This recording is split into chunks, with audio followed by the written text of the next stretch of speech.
What'd you I was a say? fly on the wall on this one. I was No, a you fly on did the good. wall on this You one. did good. You did good. You did real good. He was Oh like, my "Hey, goodness. hold on, hold on, hold Yeah. on, wait a minute." I see your face, RP. I see he's about to dig in on this. Not Yeah. no, nope, Hey, nope. listen, he was a fascinating man. What he did. Again, who said that? Septimus Severus. I love the name as well. It's like that's Yeah. a badass name. And here's the thing about it too, fellas. I have to admit, this has been a very, very busy week for me. Mhm. Very busy. And I didn't get a chance to get into the chapter where his name came up. Mhm. So it was accidental on him being the spotlight for today. Dang. Oh, It right was. on. It Right was on. totally accidental. So when I turned that page and seen his name and RP finna go off, I was like, he's in the book. I mean, he pretty much took Septimus Severus. I mean, he pretty much was chapter 4. Yeah. Yes. Yeah. Yeah. He closed it out. And Besides, we didn't really bring up the evil guy at the end of the chapter. who's that son? Hold on. Henry Junod. It was the page 51. But you could have said something, King. I don't know if you want to skip over it. I mean, because it was pretty hateful what he's talking about. Hey, bring it out because funny that you said that because I was going to read every excerpt into that thing, the last 50, 51. Go ahead and read that thing because it's I think this is super important. Go ahead. I mean, it makes me disgusted reading it. But so Henry Junod, he was a missionary. He was a Christian missionary. He was pretty popular Christian missionary, right? And he had a view, and I mean, I think this is important because it's my belief that racism comes from Christianity, our modern day racism. That's just my personal belief. And we have here, he says, I speak of resignation. It is necessary to the blacks, for despite all that has been written on the fundamental axiom of absolute equality of mankind, they are an inferior race, a race made to serve. He continues, it would only be harmful to them to cover up this evident fact under a pile of sentimental eloquence. I once heard a black orator develop this theme at the Paris Geographical Society, but he said there is no less glory in serving well than in governing well, and Christ himself came on earth to teach us how to serve. Yeah, hold on. Before you say it, let me go and get that last paragraph in right there too, because listen, Christianity alone will make out of the black a servant satisfied with his lot, for it alone can bring him to a free and voluntary submission to the plans of divine providence. Everyone, I will even say the whole of humanity, is deeply concerned that the Negro should accept the position assigned to him by his physical and intellectual faculties. Without the arms of the natives, the gold mines of Johannesburg, which have built up the prosperity of South Africa, would cease to exist one day to the next, for it is these arms which accomplish the entire manual labor in the extracting of the gold. Then again, when we consider the immense plains on the coast of Delagoi, the valleys of Nokomati, the Limpopo, and the Zambezi, how could these fertile territories be exploited if the blacks refused their aid? In these tropical latitudes, the European dies of fever, especially if he starts working the soil himself. And the white man's role is that of the organizer, the master, under which work must under whose watch must work the million arms of the native population. That was the mindset. And they were using the Bible to say that they are lesser people. Yes. Manipulating the words. Yes. Yes. And that's what religion is. Yes. Yeah. Yeah. That's right. Yeah. But we're talking about the New Testament, being slaves. Listen to your master. You know what I mean? If he comes to you, and does hit you, then don't be mad at him. Right. I mean, and that's so we have proof that the Council of Nicaea is the one that put together those books in the New Testament, and we have the red letters of Jesus. But who's to say that they didn't change the red letters on the teachings of Yeshua, right? To include that he spoke good of slavery and things like that. That's right. And we can even get into the scriptures when he talks about the slave and the slave master, he was talking about position more. So you could use that more of a metaphor. He was talking about position. And regardless of what position you are, you always respect the person. Mm-hmm. So even if you want to use slave and master, what the point of the message Jesus was trying to get at is respect your station and respect and love other people, regardless of their station or title. That you're not better than them because you're a master. Yeah. But I don't believe that was the terminology that Yeshua actually used. I believe that was included by the people that put together those documents and through the translations. Listen, you got to question everything, in my opinion. You got to question everything in this day and time.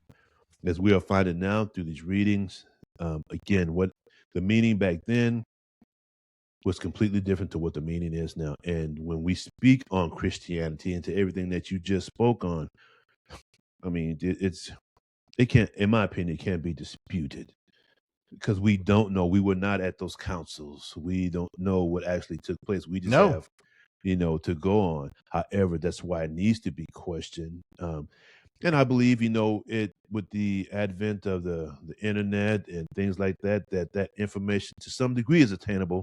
I know there may be a concerted effort to hide much of that. I think, it was a great invention. I don't think they foresaw, whoever those powers may be, that it was going to be to this degree and how much was going to get out, to the public to question all these ideas and theories and doctrines and come to find out that, well, maybe that wasn't what that was written for. There's a deeper or hidden message to that as well. There's a lot of stories that was made up around the Bible too. Me just in general, me and my wife talked about this. The original slave was the woman. The original slave was the woman, and so even in the Bible, it really defiles her. You know what I mean? She's the one that basically did wrong and caused a curse among herself and you know what I mean? So it just, as a woman, that's something to question all by itself. You know what I mean? Or even women preachers. They're not allowed to be women preachers in the church. You know what I mean? And so that, to me, that was the original slave, and to this day still is. Yeah, you're right, man. Yeah, I mean, it was extreme patriarchy. That's what Christianity is. It is. And as we know beforehand, from the very beginning, it was not that way. It was just the opposite. Oh, yes. I mean, Albert Churchward, I'm biased against Albert Church. That's my guy. That's my guy. When I read his book, he opened up my heart to a lot of different things. Right. But knowing that the woman was the original God, the one to be worshipped in a sense, due to she had a certain power that nobody else had. You know what I mean? And now that she's considered the bottom of the totem pole, because of that. No, you're right. I mean, he was that book is amazing. She was the birth mother. She was the creation of life, and she was revered, as we read. And Gnosticism goes into that. Explain. Sophia. The Gnostics believe so Sophia is who she split herself up into the divine spark, and then implemented her divine spark into each human, which is like a soul. Yeah. And didn't she have a child? Didn't she have a child out of wedlock or something of that sort? No. So to get a little deeper with Gnostics is they believe you have the monad, right? And the monad is your God. Is everything. And the monad created an immunation of itself, right? And one of the first ones would be Christ and Sophia. Christ represents knowledge. Sophia represents wisdom. And or truth. Christ represents truth and light, and Sophia was wisdom, and they resided in what's called the Plermora. And then Sophia one day, and so they were created as diedads, right? Everything was two, so balanced, right? Christ was the male energy, Sophia was the female energy, right? And Sophia decided to create on her own without her male counterpart, without her other half. What it was, right? And what she created, since it was out of balance, she created what is called the demiurge or Yaldabaoth. And Yaldabaoth is in the Gnostic would be Yahweh in the Bible, in the Old Testament. They represent him as a dragon in a circle eating its own tail. And that he was cast out of the Plemora into nothingness by himself. And so he is ignorant and believes he is the only God that exists. Right. And then he goes on to create, but since what he creates, he's out of balance and he's made out of ignorance, he goes to create the material world. Then the whole material world is created out of ignorance and not truth. And he has a vision from the Plermora of the perfect form, which is the human form, and he supposedly creates it. And Sophia is represented as the snake, as a serpent. Serpent also resembles wisdom. And then she came down, split herself into a divine spark, and put that into the creation that Yaldabaoth made, and that's what we are. And then Christ came down to basically shed the truth of who we are. Gotcha. Very interesting. Very interesting. And that ties into like Mary Magdalene. If you get into the Apocrypha that the church doesn't want people to read, like the Secret Book of Thomas and John. Very good stuff, Kings. We're rocking this thing. We're rocking these podcasts, gentlemen. Yes, sir. And so we'll do chapters 5 and 6. I mean 5 and what did I say? Well, let's hold on here. Let's do, because they're pretty short. Let's do, well, let's see here. I don't want to make it too much. What would that be? Oh, no, I guess we could do chapters 5 through 7. That's only 22 pages. It's like 24 pages. Y'all down with that? Yeah. Yeah, chapters 5 through 7. That's like 24 pages.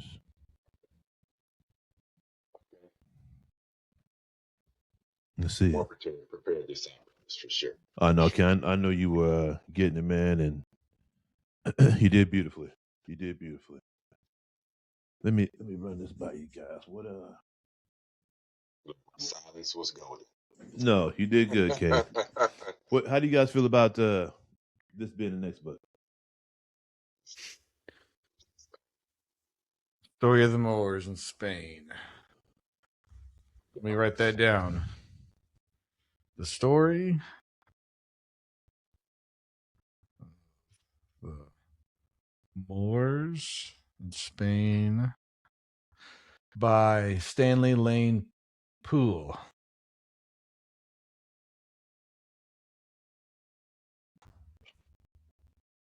All right, I got it, brother. Okay. After this one, we're going to probably transition into try to bring it into oh, I've read this. Yeah, I've read this. It's been a long time. Yeah, it's been a long time, but I've read this. This is when I was on my certain right. Okay. This is one of the books that he suggested, or he was part of the suggestion of the books. Okay. I think after that, go ahead, King. No, I was just going to tell you guys also too. The Robin Hood story. Was it Robin Hood story with Kevin Costner and Morgan Freeman? It's an older. That's a really good movie. To get some clarity about the Moors as well. Oh, okay. Like having to teach him how to fight. He didn't really know how to fight, and of course the Moors did. And so it's interesting. But you have to go to the older one versus the newer one. I think it's got Jamie Foxx and another young kid. Yeah. Is that I one? don't like that one either. Yeah. No, is that one with Kevin Costner. With Russell Crowe? Isn't that one with Russell Crowe too? Oh, that's a different movie. I don't think. Okay. Oh yeah, there is a Robin Hood movie with Russell Crowe. I think so. But I don't. It's not in the same pretense. It's not. It's not. The one with Morgan Freeman and Kevin Costner is probably the best one to me. That's the best one to me too. Okay. Another good one is Braveheart, man. That is a good movie. That's a good movie. Yeah, man. Yeah, that touched my heart, bro. Braveheart. Yeah. You cannot cry on that movie. I have to agree. You gonna share tears off of that one for sure. Yeah. William Wallace. Was rough. William Wallace. That was rough. That's rough. There was actually a Let me find it. I made a note in here on what page it was. Just something kind of off.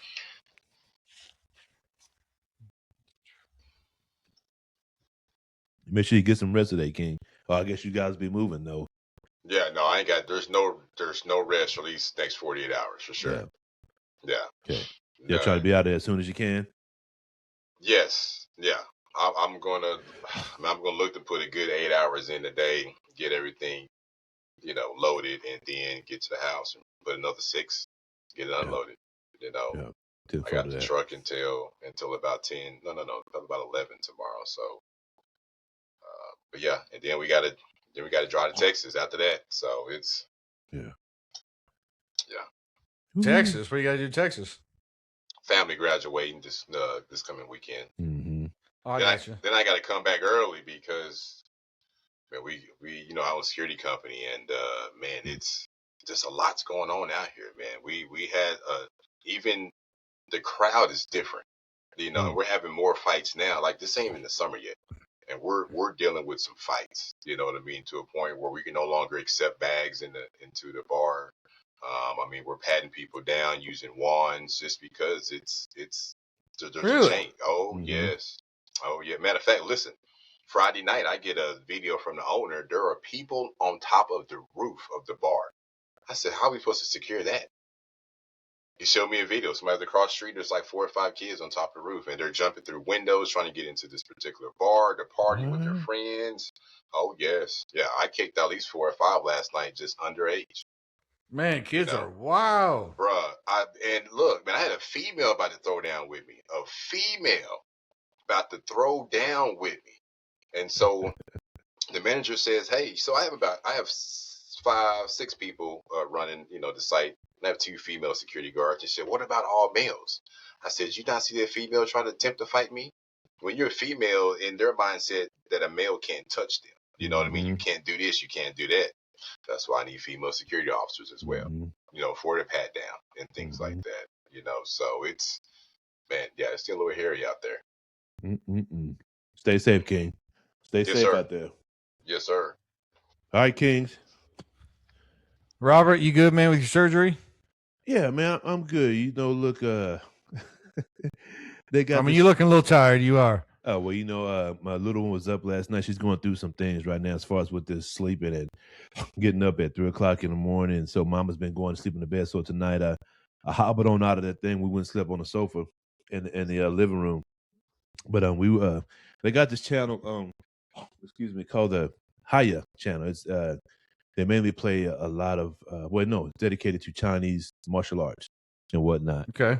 And so because I've expressed to my wife that when it's done, I'm getting into martial arts, and she was like, so there was this one scene where the guy was, he I don't know how you call it, but he flipped through there and he would turn like that and he kicked the guy. She was like, is that what you're gonna be doing? I said, you damn right I'm gonna be doing that. She's like, well, if you doing that, we're gonna have to move you. I said, you right, because I'm gonna shut all it down. If I can do that, it's gonna be on the fiber, man. But no, for sure, I'm getting better, man. It's getting better. I can go to one crutch now. I do have to be. It's that mindset, I'm kind of like as I told King Mackey, I'm a light 295. I'm a light 295. So I know if all this goes crumbling to the ground, it's gonna be hell to pick up. So it's all good, bro. It's getting better, man. I can't wait to. I go Monday to take this bandage off. I can't wait to get that done, but it's definitely getting stronger. So going forward, it's just going to be definitely keep the mindset of keeping that thing healthy. Going forward, knee replacement. Have you looked into Ben Green? Ben Patrick. Ben Patrick. I'm gonna do his ass today. Hold on one second. He's on YouTube. Yeah, he got. I'll text you his stuff again. Hold on. He has some good rehab stuff for your knee. Yeah, I'm gonna definitely do that. I got hopes and dreams, King. Oh, here's it. Ben Patrick. No knees over toes. Okay, I got him right here. Knees over toes guy. Yep. Running backwards was a success. Yeah, I'm gonna definitely check him. I had some knee injuries. Yes, backwards. I remember I was in Seattle doing security out there, and I mean, we're dealing with about 300 to 400 homeless people in one particular area, and only 2 security guards on at one time. Man, being mobile and being able to be flexible was key for me. So I started running backwards for a couple of miles, and you'd be surprised it strengthened my knees and my calves and hamstrings. I mean, it felt wonderful. Yeah, running backwards, doing split squats, and also pulling weight. Get a harness where you can walk backwards, dragging sleds and stuff. Okay, that'll really help your knee. Well, I'm definitely going to implement him as soon as I get the okay. I'm going to implement all those exercises. Got things I want to do. I live my life, and I live it to the fullest. And plan to do all those things. All the things I want to do, I'm going to do them. At least I'm going to give them the best shot. All right, Kings. Sure. So we got Tuesday at 5 is the company meeting, and yes. Okay, and then Wednesday we on for open mic. And then Corey should be back. Corey should be back next Sunday. Corey's got a fire underneath him. I talked to him a couple of days ago. He is pretty excited getting back on the book club. Okay, good, and, awesome. Yeah, he's been reading the book, so we are looking forward to King Corey coming back. Mm-hmm. And listen, this format ought to suit him just fine as well too. While we're doing it now. True. Yes, just open discussion per page. Just open discussion, yeah. Mm-hmm. Versus having to doing all the research. Either way, it's fine. But I think this will suit him as well too. But it's always beautiful, Kings. Yes. Always beautiful. All right, Kings. Yes, sir. All right. Love you guys. Love y'all too. See y'all later. Peace. Bye.